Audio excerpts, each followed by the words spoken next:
Thank you very much.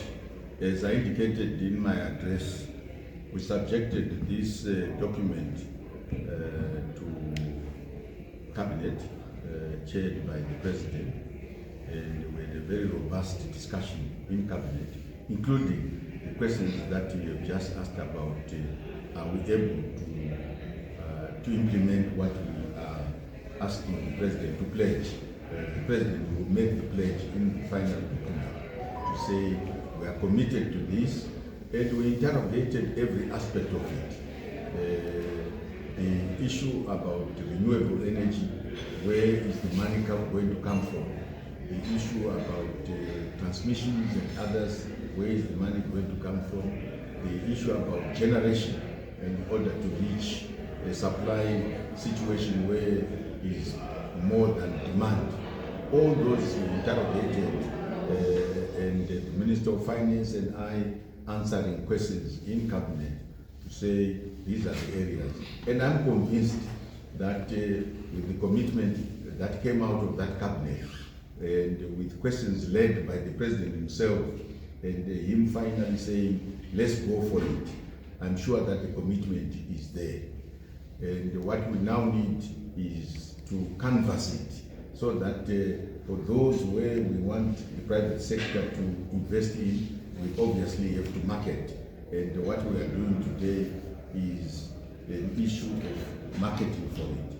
What we did in Washington, D.C., together with the Minister of Finance, is again to say to multilateral institutions led by the World Bank and the African Development Bank, this is what we put forward, this is our commitment. Can you help us also to look for investors outside Zimbabwe?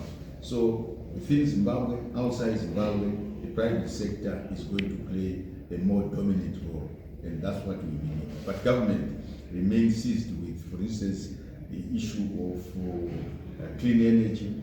We already have institutions like RIA, which are dedicated to doing that off-grid, and also household connections, especially with the household solar. Government agencies that are already impacting on it. The other day we were looking at all our schools.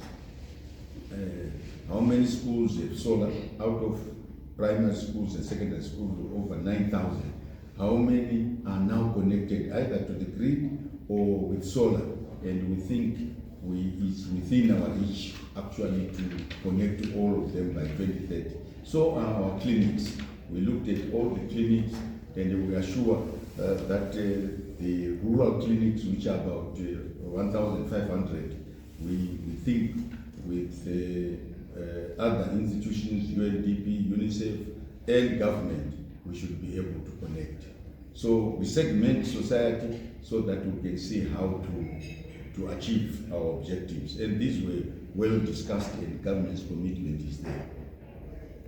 The Zimbabwe Energy Compact is a document of the government, but we're very happy to be able to have been providing support not only to the preparation of the compact, but also to a lot of the policy documents that have been prepared by the government of Zimbabwe in the last few years. This is part of a larger engagement of the World Bank and the African Development Bank to actually electrify 300 million Africans by 2030. So we're very happy that Zimbabwe has come up to that, and we are very committed to continue supporting technically, but also hopefully very soon also financially to have this compact become reality in the way it's presented and the time it's presented.